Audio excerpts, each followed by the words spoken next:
Every woman in Cedar Falls knew the sting of being overlooked. But for Sarah Mitchell at 25, it was a constant, bitter poison. She'd watched every decent man in town choose someone else.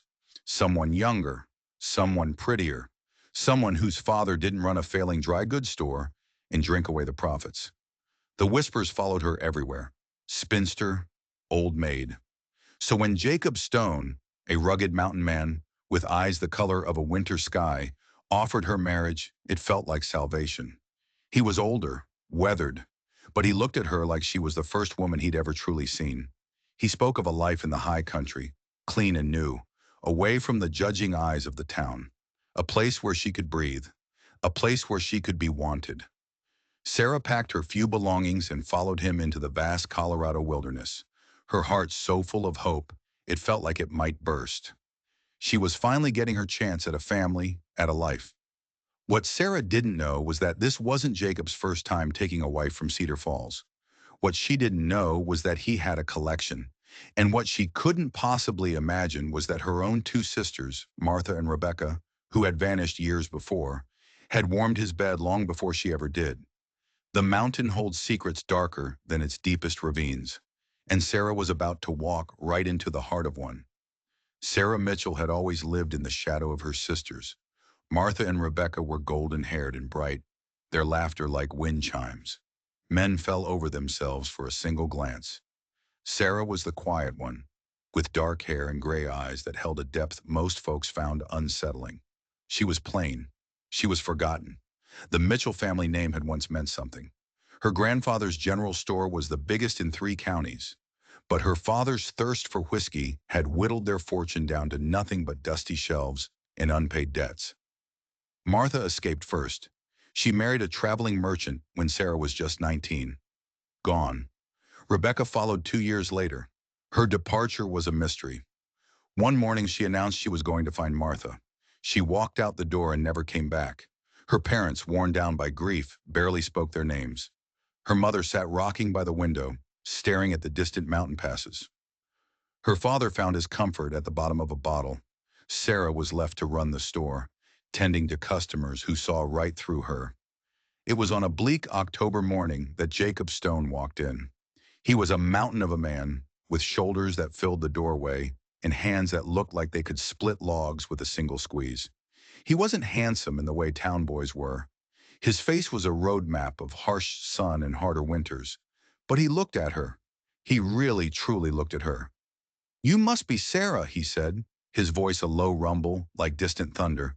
"I've heard tell you're a woman of uncommon sense and rare beauty." Heat flooded Sarah's cheeks. No man had ever called her beautiful. She fumbled with a bolt of fabric, suddenly aware of her worn dress and calloused hands. "I'm afraid you have me at a disadvantage, sir." He took off his hat, revealing dark hair shot through with silver. "Jacob Stone. I keep a place up in the high country. Been watching this town for some time, and I've taken particular notice of you." A man had been watching her, thinking of her. After a lifetime of being invisible, the feeling was intoxicating. Over the next few weeks, Jacob became a fixture at the store. He'd arrive in the late afternoon, bringing her gifts from the high country. Wildflowers that shouldn't have grown at such altitude. A jar of honey from bees that thrived in the cold. Smooth stones from a hidden mountain stream. He painted pictures with his words, telling her of vast, silent landscapes under an endless sky. "A woman like you doesn't belong in a dusty place like this," he'd say, his eyes sweeping over the failing store. "You belong somewhere clean, somewhere you can breathe." Sarah found herself living for his visits. She'd pin her hair with extra care, wear her one good dress on the days she expected him. The thought of his mountain home became a tangible ache in her chest. The proposal came on a snowy November night. He'd stayed late to help her lock up. As she turned the key, he took her hands in his. They were warm and rough, but his touch was gentle. "Sarah Mitchell," he began, his voice serious. "I'm not a man for flowery words, but I know quality when I see it, and you're the finest woman this valley has ever produced. I'm asking you to be my wife." Her heart hammered against her ribs. This was it, the dream she had given up on. A small, practical part of her screamed warnings. A man she'd known for 2 months? A life in the total wilderness? But the lonely, desperate part of her soul shouted louder. Yes, she whispered. Yes, Jacob. I'll marry you. The wedding was 3 days later, a simple, quiet affair. Her parents seemed more relieved than anything else. Jacob had no family to invite. Sarah wore her mother's old wedding dress, taken in to fit her slighter frame. As she said her vows, Jacob's eyes never left her. His voice was a pillar of certainty when he promised to love and protect her. For the first time, she felt chosen. After Mrs. Henderson from the boarding house pulled her aside, the old woman's face was a mess of worry. Child, she whispered, you don't know this man. Mountain folk keep to themselves for a reason, and not always a good one. Sarah just squeezed her hand. He's kind to me, Mrs. Henderson. That's more than I've ever had. The journey up the mountain took all day. The wagon path dissolved into a deer trail. In the last 2 miles, they walked through snow up to their knees. Just as Sarah thought she would collapse, they crested a ridge, and there it was. Jacob's homestead. The cabin was huge, built from massive pine logs with smoke curling from a stone chimney. Lamplight glowed from the windows like a warm promise. It's beautiful, Sarah breathed. The isolation didn't feel frightening. It felt like a sanctuary. Jacob swept her up into his arms and carried her over the threshold. The inside was warm and comfortable. A fire crackled in the hearth. The air smelled of pine, leather, and something else. Something faintly floral, like her mother's roses. Welcome home, Mrs. Stone, Jacob said. Sarah turned in a slow circle, taking it all in. Woven rugs, well-stocked shelves. It was more of a home than she'd ever dared to dream of. But then her eyes started to notice the details. Little things, women's touches, delicate curtains on the windows, pressed flowers in frames on the mantel, and beside one of the chairs, a sewing basket. The embroidery inside was only half finished. Jacob, she said, her voice careful, whose things are these? His expression didn't change, but something in his eyes did, a shudder falling. Just things I've picked up over the years, he said smoothly. Thought they'd make the place more welcoming for a wife. The explanation made sense. It was even thoughtful, but a prickle of unease traced its way down her spine. She told herself she was being foolish. This was her wedding night. She wouldn't spoil it with suspicion. He showed her the rest of the cabin. A big kitchen, a root cellar packed for winter, and a bedroom with a massive bed covered in quilts made with feminine patterns. Everything spoke of a man who had prepared for her arrival. Later, as they sat by the fire, Sarah tried to relax. Jacob was attentive, gentle. This was her new life, a good life. But her eyes kept drifting back to that sewing basket. When Jacob stepped outside to check on the animals, she couldn't resist. She lifted the lid. Inside was delicate work, handkerchiefs with intricate lace, pillowcases embroidered with tiny flowers, and at the bottom, a baby's gown, half finished, made of the softest white cotton. Sarah's hands trembled as she held it. The work was recent. The thread was still bright. Someone had sat in this very chair, maybe just weeks ago, stitching hopes for a child that would never be born. Find something interesting. Sarah spun around. Jacob stood in the doorway, his face unreadable in the dim light. She fumbled to put the tiny gown back, her cheeks burning. I'm sorry, I shouldn't have. Our things, Jacob corrected, moving closer. Everything here is yours now, Sarah. Everything. But he didn't answer the question hanging in the air. He just took the sewing basket from her hands and set it aside. His movements were deliberate, final. Come to bed, wife, he said softly. As she followed him to the bedroom, she couldn't shake the feeling she'd walked into a story already in progress, that these beautiful things weren't for her at all. They were the remnants of someone else's life. And as she lay in the darkness, Jacob's gentle hands couldn't chase away the cold certainty that she was sleeping in another woman's bed. The first week was a blur of domestic bliss. Jacob was the perfect husband, attentive, kind. He brought her coffee in the mornings and told her stories of the mountain by the fire at night. But the feeling that she was an intruder in her own home wouldn't go away. The feeling was like a splinter under her skin, a constant, nagging irritation. It was while cleaning their bedroom that she found the first real clue. Jacob was out checking on his cattle, leaving her alone for the first time. She decided to organize the dresser drawers to make a space for her own meager belongings. The top drawer was warped and stuck fast. She had to pry it open. When it finally gave way with a sharp crack, she saw it. Nestled among Jacob's things was a delicate blue hair ribbon, the exact shade her sister Rebecca had always loved. Sarah's hands shook as she picked it up. It was made of silk, matching a dress their mother had made for Rebecca's 16th birthday, and caught in its folds was a single unmistakable strand of golden hair. Rebecca's hair. Sarah sank onto the bed, the room spinning. How?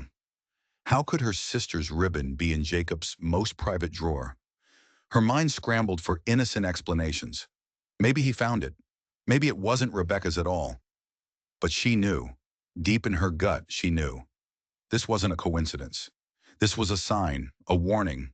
Her sister had been in this room. When Jacob returned that evening, Sarah waited until after supper. She laid the ribbon on the table between them. Her heart pounded so hard she was sure he could hear it. "I found this today," she said, her voice surprisingly steady. "It belonged to my sister, Rebecca." Jacob's face showed no surprise, just a mild, casual interest. He picked up the ribbon, turning it over in his large hands. "Pretty thing. Where did you find it?" "In your dresser drawer, Jacob." He said nothing for a long moment.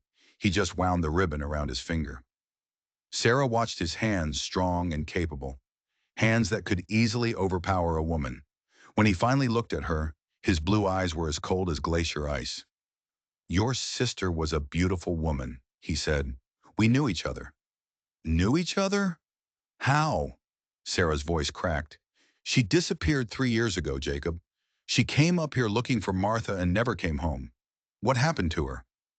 Jacob stood and walked to the fireplace, the ribbon still in his hand. "Rebecca was headstrong," he said, his back to her. "She thought she could survive up here on her own." Then he did something that made Sarah's blood run cold. He tossed the ribbon into the fire. It curled and blackened, vanishing in a flash of blue flame. "The mountains don't care about independence," he said simply. "Are you saying she's dead?" "I'm saying the high country claims what it wants." Sarah felt sick. The casual dismissal of her sister's fate. The deliberate destruction of the only clue she had. This wasn't a tragic accident. It was something else. Something much, much darker. But she was alone with him, miles from anyone. She forced herself to nod, to accept his story, even as every nerve in her body screamed that he was lying. That night she lay awake, watching him sleep. The man who had rescued her from a lonely life. The man who had promised to protect her. He had known her sister, and he had just burned the last trace of her. The monstrous thought took root in her mind. He hadn't just known them. He had killed them. The next morning, while Jacob was outside, Sarah began to search. She moved with a frantic, quiet desperation. She had to find proof. She had to know. Behind sacks of flour in the kitchen, her fingers brushed against a loose floorboard. She pried it up. Beneath it was a small, hidden space, and inside was a leather-bound book. Martha's diary. Her hands trembled as she opened it. The pages were filled with her older sister's familiar, elegant handwriting. The first entries were full of hope.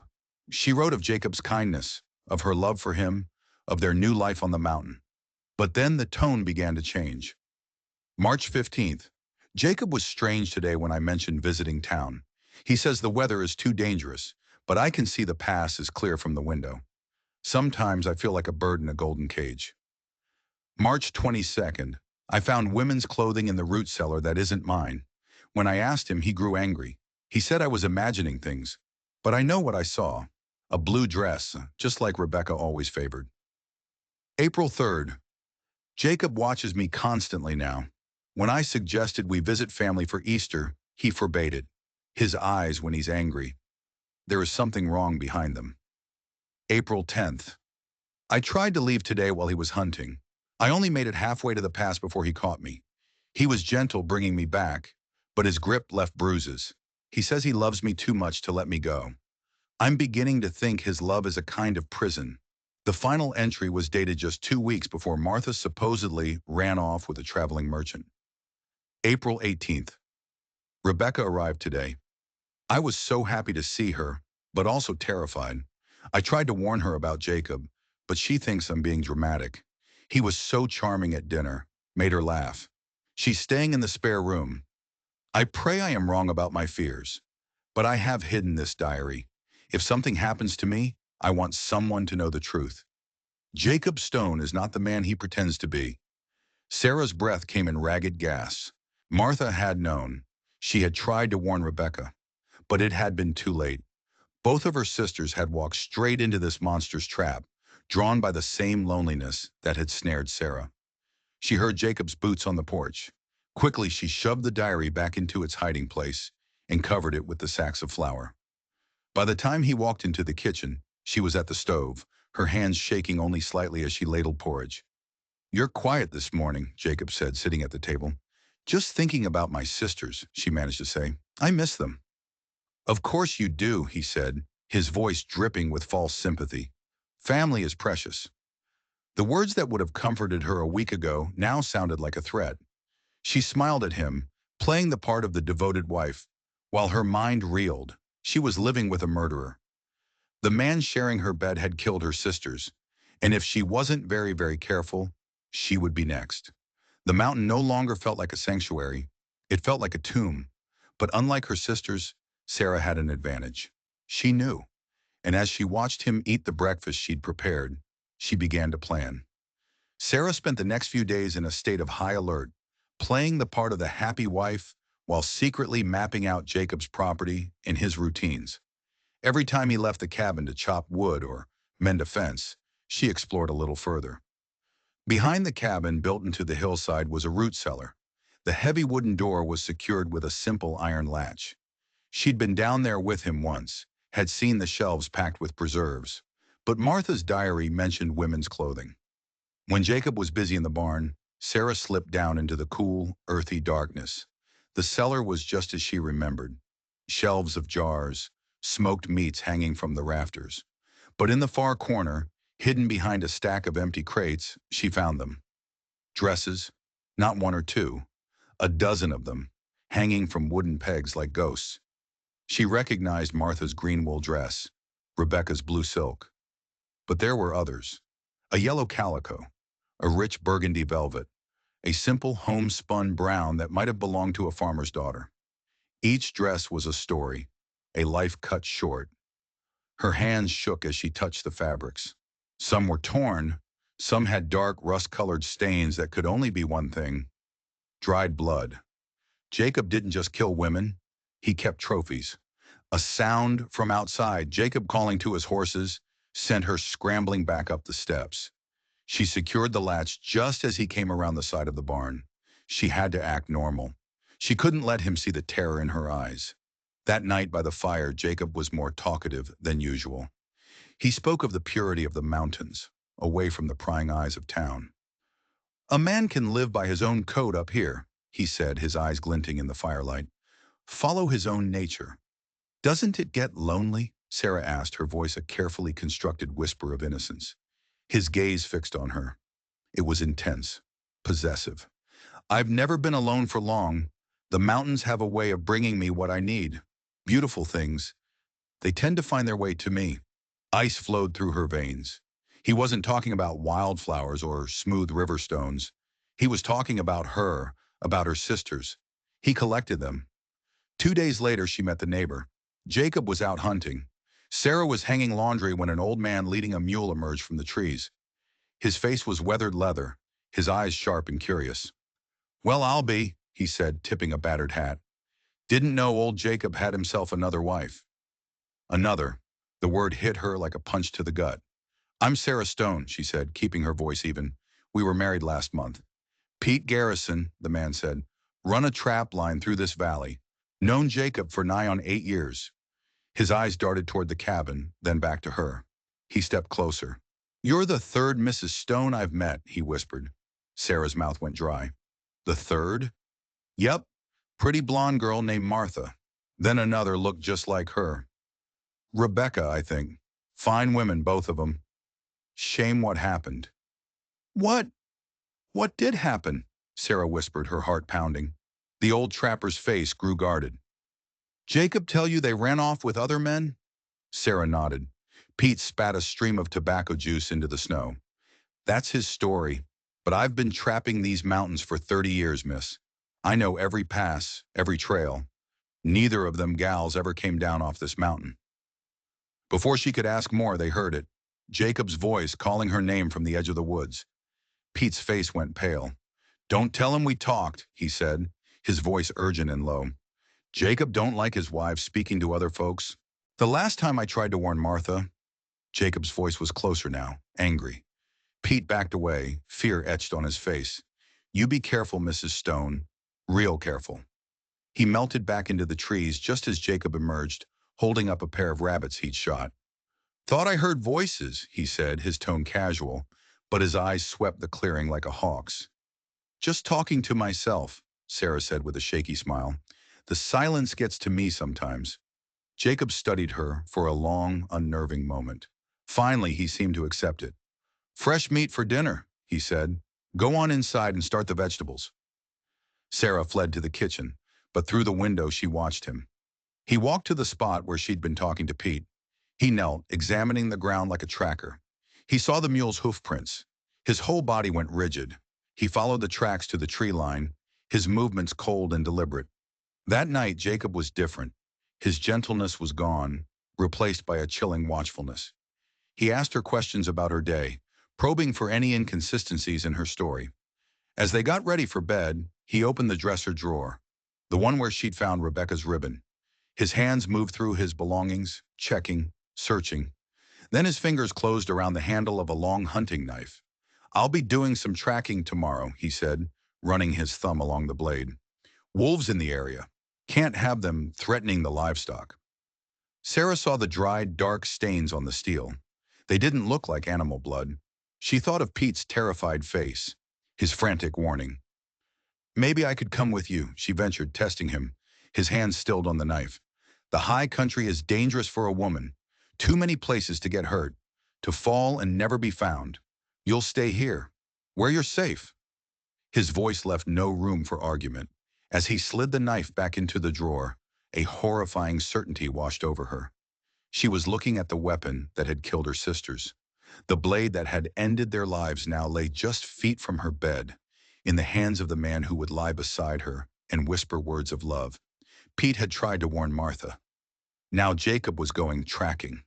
Sarah knew he wasn't hunting wolves. He was hunting the old man who had tried to help her. And she knew, with a certainty that chilled her to the bone, that she had just condemned Pete Garrison to death. Jacob left before the sun was up. Sarah watched him disappear into the trees, his rifle on his shoulder and that terrible knife at his belt. He was following Pete's tracks from the day before. As soon as he was gone, she went to work. She retrieved Martha's diary from its hiding place. She had to know everything. Every detail could be a clue to her own survival. Tucked inside the diary was a folded yellowed letter, addressed to her parents but never sent. It was in Martha's handwriting. Dearest Mom and Papa, I fear you will never receive this. I have made a terrible mistake. Jacob Stone is not the man he pretends to be. There is a darkness in him. I have found evidence of other women who lived here before me. He becomes violent when I ask about them. He will not let me leave this mountain. He tracks me like a hunted animal. He says he loves me too much to let me go. But this is not love. It is a sickness. Rebecca has written that she is coming to visit. I must warn her. Tell her to stay away from this cursed place. If something happens to me, please know that I loved you. Your loving daughter, Martha P.S. Jacob Stone, is a murderer. The graves behind the cabin are not for animals. Graves. Sarah ran outside. She'd seen the small fenced-off plot behind the cabin. Jacob had told her it was for beloved pets. Now she saw the truth. 13 small wooden crosses, arranged in neat rows. 13 graves. One was fresher than the others. The dirt was still dark and newly turned. She knelt beside it, whispering a prayer. Was this Martha? Rebecca? A sound from the forest snapped her head up. Voices. She scrambled back to the cabin and peered through the window. Jacob was emerging from the trees, and he wasn't alone. He was dragging Pete Garrison. The old trapper was bloodied, his hands tied behind his back, a gag stuffed in his mouth. Sarah watched in horror as Jacob forced the old man to his knees beside the wood-chopping block. Then he went into the barn. He came out with a coil of rope and the hunting knife. From behind the curtain, Sarah saw it all. The methodical preparation, the cold, practiced efficiency of a man who had done this many, many times before. She had to hear what they were saying. She crept to the bedroom window, which offered a closer view. Jacob ripped the gag from Pete's mouth. "You couldn't leave it alone, could you, old man?" Jacob's voice was calm, conversational. "Had to go filling my wife's head with stories." "She deserves to know what kind of monster she married," Pete gasped, blood trickling from his lip. "How many have you killed, Stone?" "Enough," Jacob said. "You made the same mistake Martha did, thinking you could warn them. There is no escape from this mountain, not for them, and not for you." "The law will come for me," Pete said, his voice weak. Jacob laughed, a hollow, dead sound.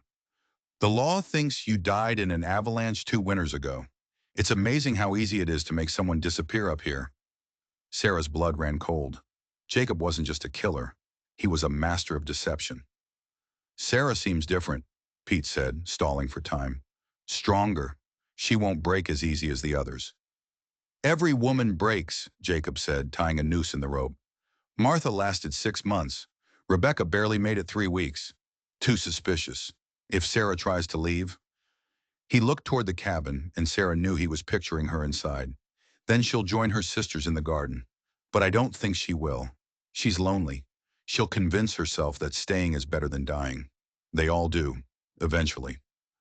Sarah watched, frozen in sick fascination, as Jacob threw the rope over a thick pine branch.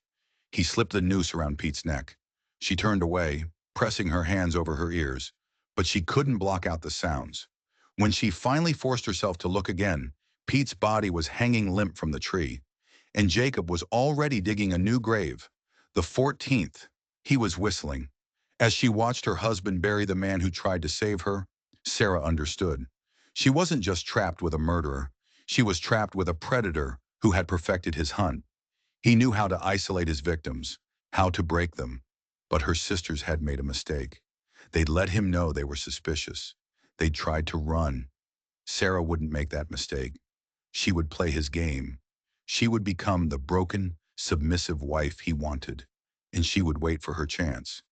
When Jacob came back inside, blood under his fingernails, she was stirring a pot of stew, a calm smile on her face. "Smells wonderful," he said, kissing her cheek. "I saw some wolf tracks near the barn today," he mentioned casually over dinner. "Big ones. I'll need to be more vigilant about protecting what's mine." He wasn't talking about wolves. He was talking about her. She nodded, her expression full of concern. But inside, her mind was a whirlwind of calculations. She wouldn't end up in his garden of the dead. If Jacob Stone wanted to add her to his collection, he was about to find out that some trophies fight back.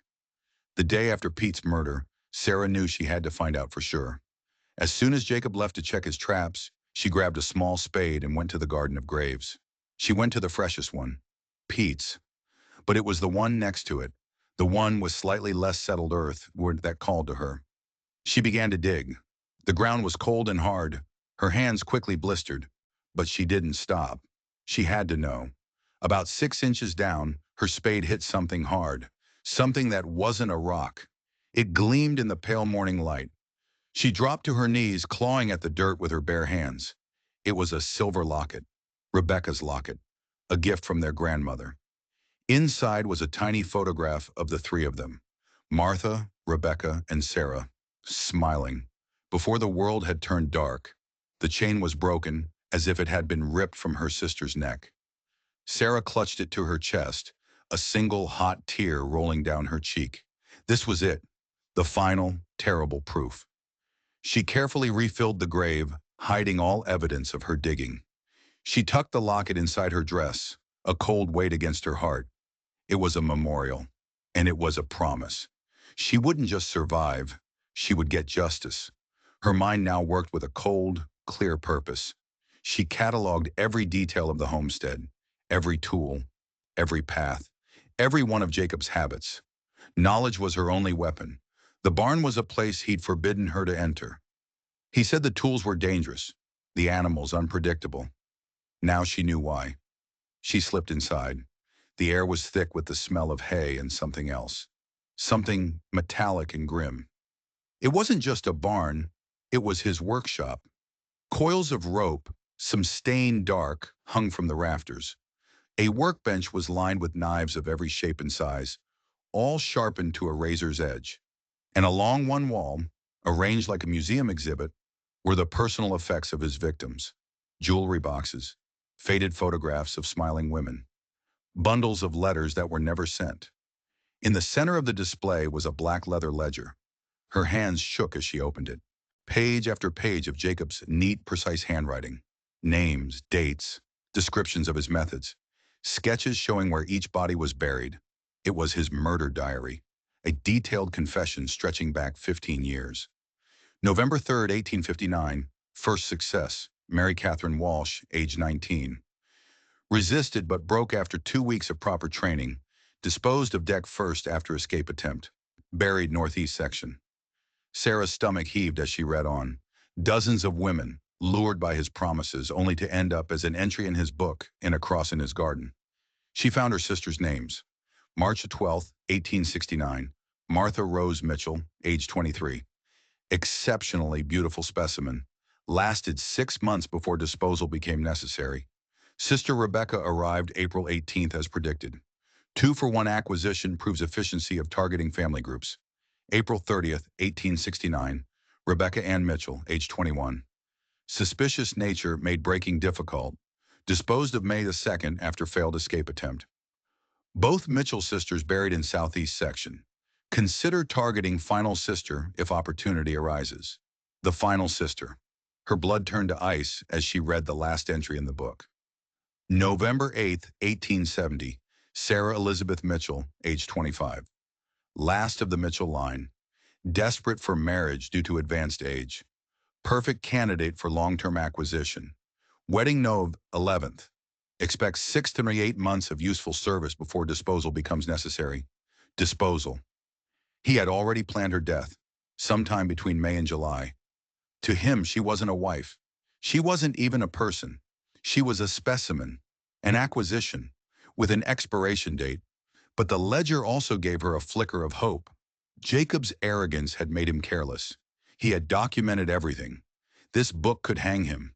A shout from outside, Jacob calling to the horses, jerked her back to reality.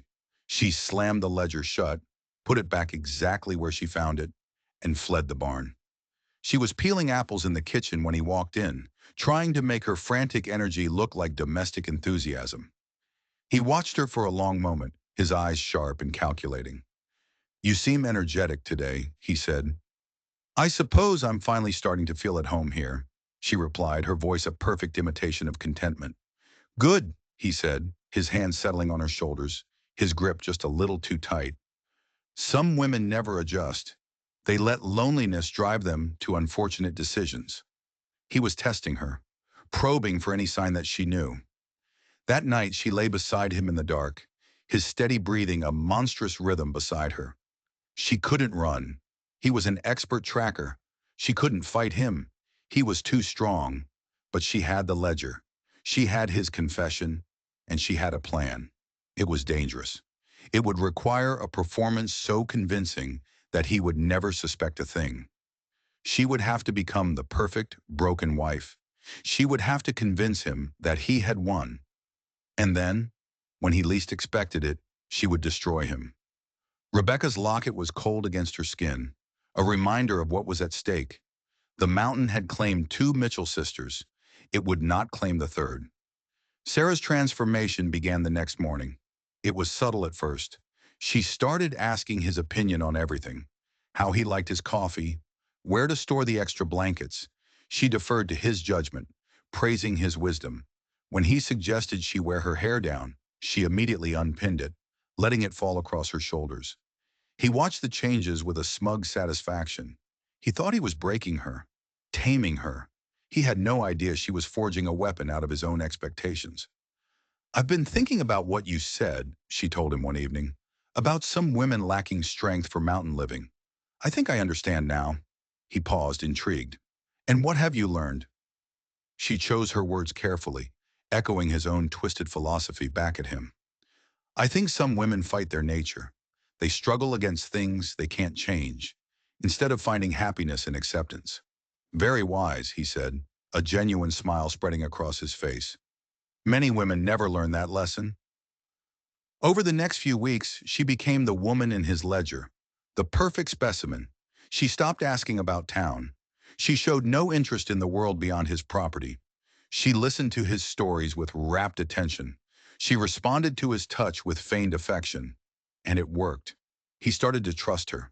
He began leaving her alone for longer and longer periods, off on hunting trips that lasted all day. He was confident his broken little wife would be waiting for him, docile and obedient. These absences were her salvation. They gave her the time she needed. During one of his trips, she went back to the root cellar. In a trunk she hadn't searched before, she found them. Wedding dresses. Martha's dress was on top, the one their mother had worn, carefully preserved, and beside it, another. An ivory satin gown Sarah recognized from Rebecca's letters. The dream dress her sister had spent months sewing for a wedding that never happened. There were a dozen more, a collection of broken promises, each one representing a woman who had stood at an altar with Jacob, believing she had found her future.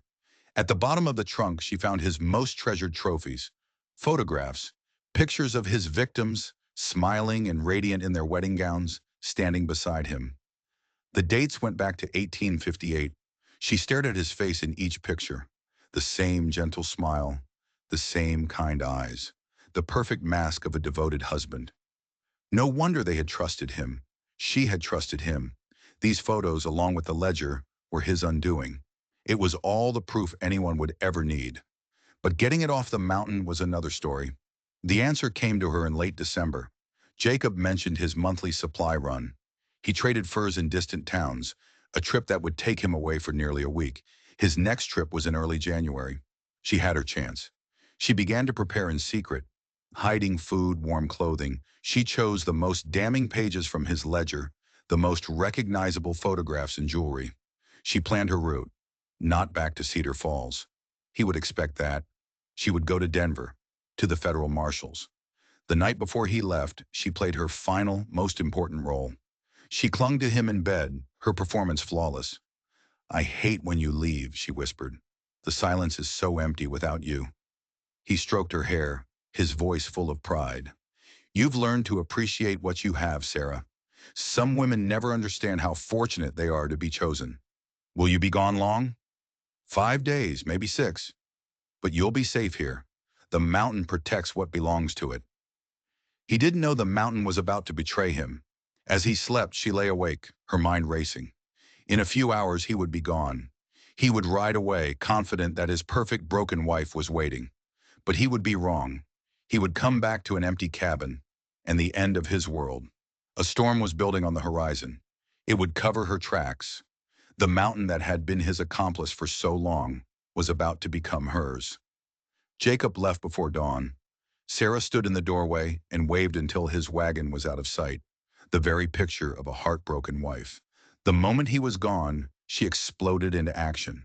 She gathered the evidence, the ledger pages, the photos, the jewelry, and secured it all in a leather satchel. But before she left, one last secret called to her, a locked wooden box Jacob kept under their bed, his most private possessions. She pried it open. What she found inside changed everything. It wasn't just trinkets, it was official documents. A sheriff's badge from Leadville, Colorado, a yellowed newspaper clipping with a sketch of a wanted a man named Deputy Jacob Steinman, wanted for the rape and murder of 3 women in his custody. The warrant was dated 1858. Jacob Stone wasn't just a killer, he was a fugitive lawman. He had used his badge, his position of trust, to prey on women, and then vanished into the mountains. He knew how law enforcement worked. He knew how to cover his tracks. But that wasn't the worst of it. At the bottom of the box was a letter, in Jacob's handwriting, addressed only to brother. The lawman's life served its purpose, but became too dangerous. The mountain provides better hunting grounds. Isolated women desperate enough to trust a stranger. No witnesses. I've perfected the method you suggested. Marriage provides legal access and social camouflage. The collection grows steadily. 15 acquisitions to date. Your advice about targeting family groups has proven especially effective. The Mitchell sisters provided excellent support. Sarah's vision blurred. He wasn't working alone. Somewhere out there was a brother, someone who was helping him, guiding him, sharing his methods. This wasn't one monster.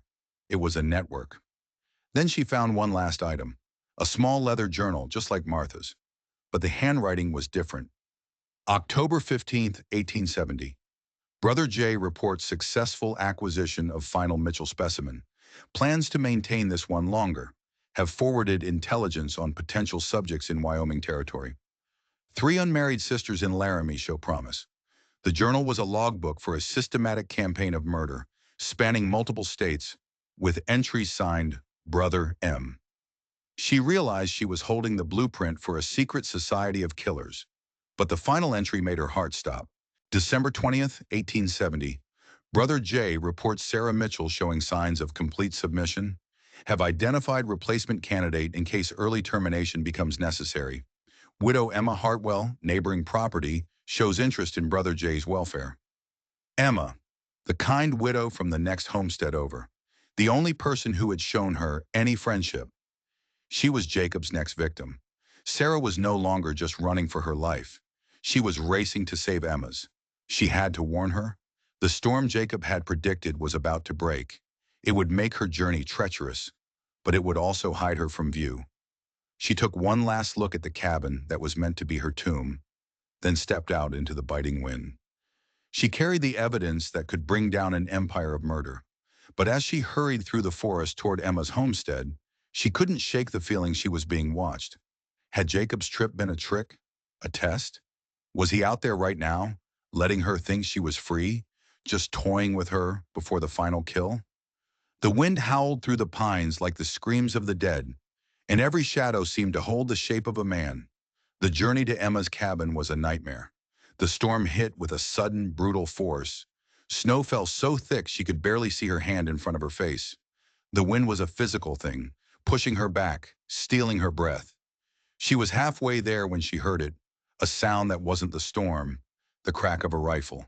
And then, carried on the wind, a voice, Jacob's voice. "Sarah, I know you're out there." He was back. He had come back early.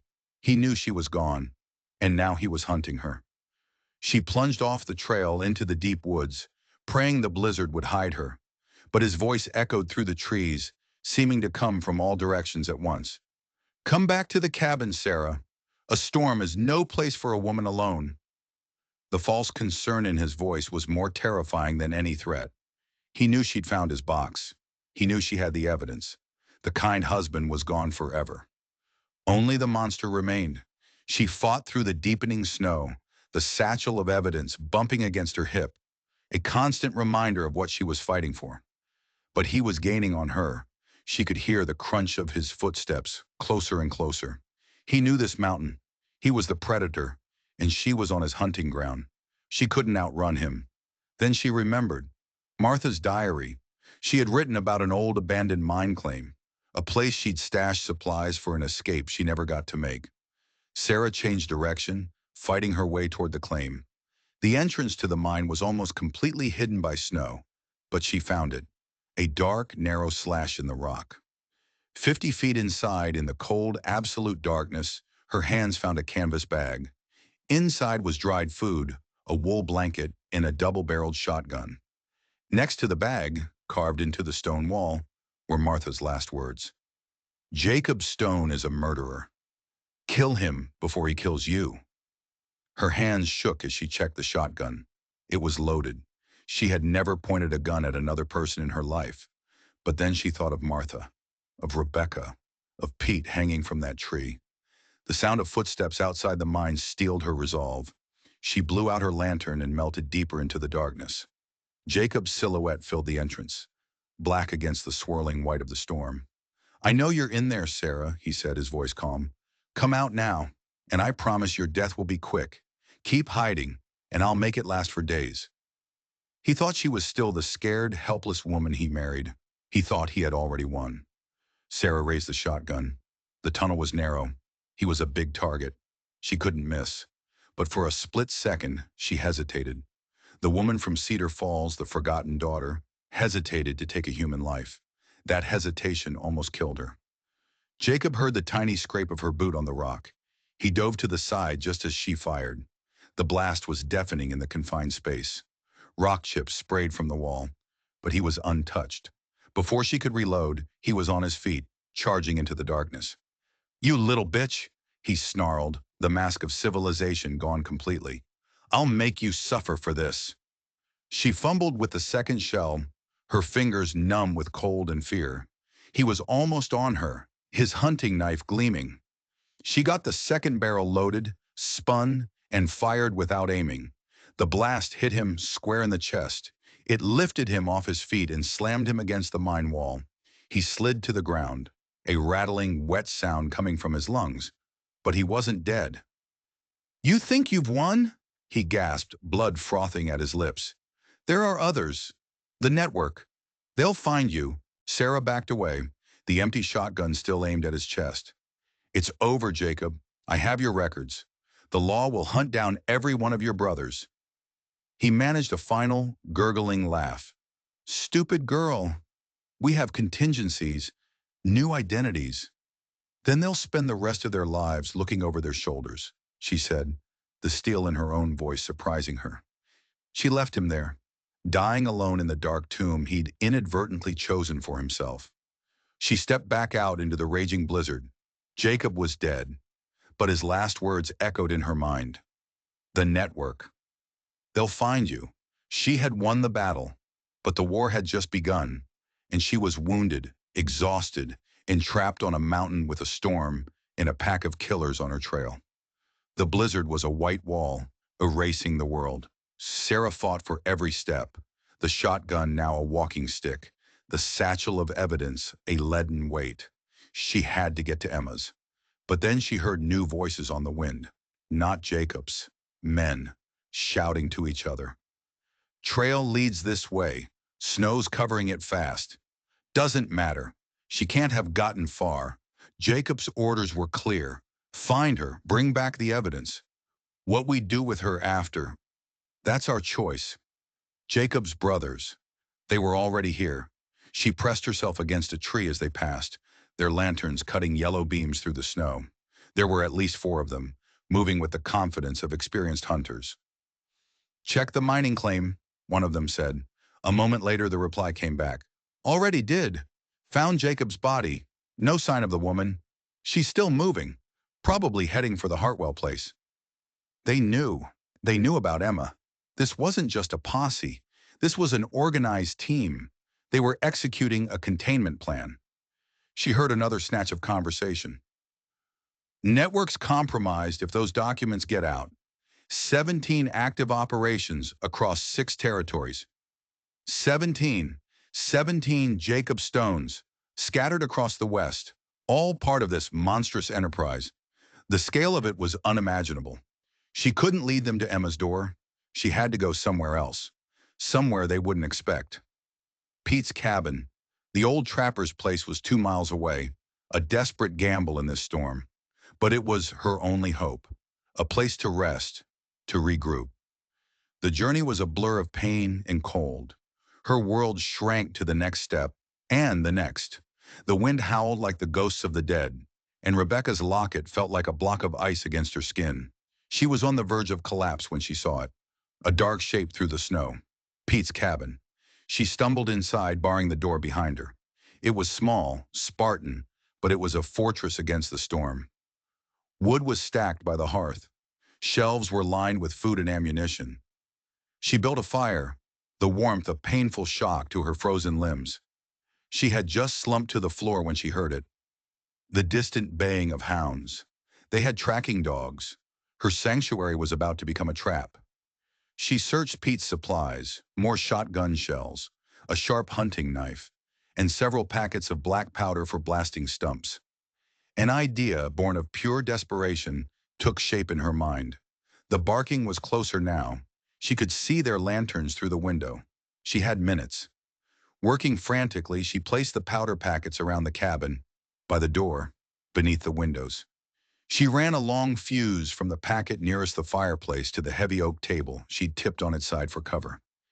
If they wanted the evidence, they would have to come and get it. A voice called out from the darkness. It was smooth, cultured, and utterly chilling. Mrs. Stone, my name is Marcus Webb. I represent certain business interests of your late husband. We would like to discuss a mutually beneficial arrangement regarding some property that belongs to us. Property. He was talking about the ledger, about the lives of those women. The only arrangement I'm interested in, she yelled back, is seeing all of you hang. There was a pause. Then Webb's voice, stripped of its false charm, returned. I'm afraid that's not an option. Hand over the documents, and we will grant you a quick death. Resist, and my men will provide some prolonged entertainment. They thought they had her cornered. They thought she was just another frightened woman. They had no idea who she had become.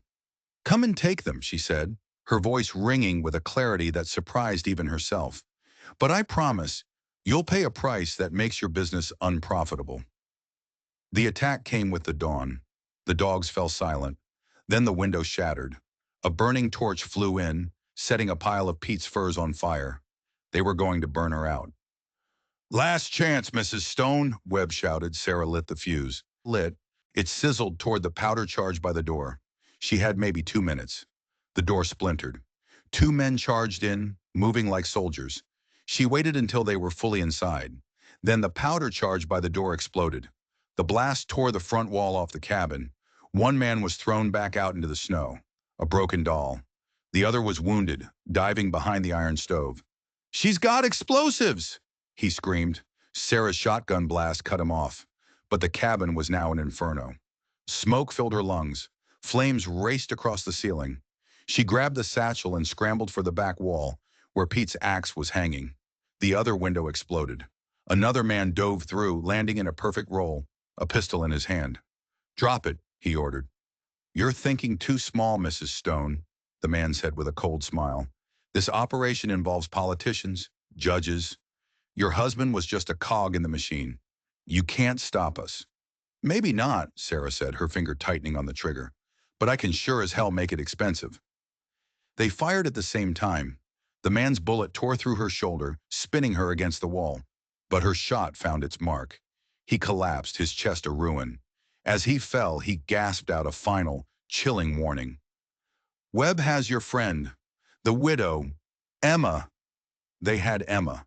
Rage, hotter than the flames around her, burned away her pain. She grabbed Pete's axe. The roof was starting to collapse.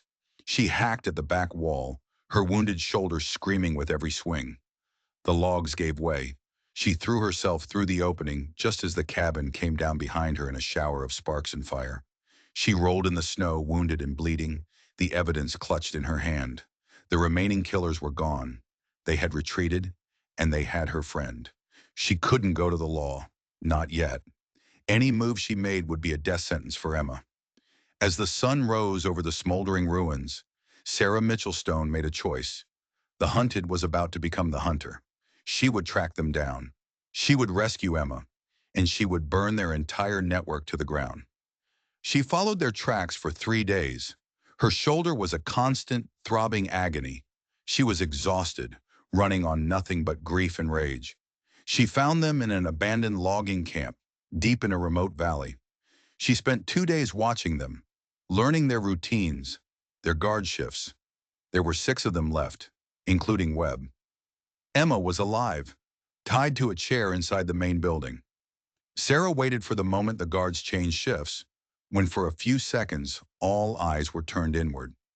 She slipped into the camp like a ghost. She crept to the main building and peered through a crack in the logs. Your friend is proving more resourceful than we anticipated, Webb was saying to Emma.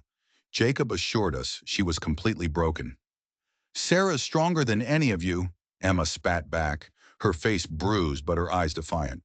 She'll see you all hang, Webb laughed. Even if she does, we have contingencies, new identities, influential friends.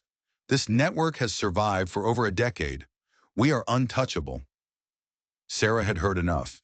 She placed her last packet of black powder against the building's foundation, lit the fuse, and ran. The explosion ripped the morning apart. It blew out the back wall of the building, creating the chaos she needed.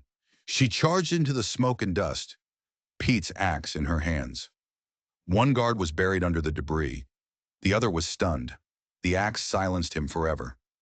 Webb had his pistol out, aimed at Emma. Sarah tackled him, sending them both tumbling across the floor.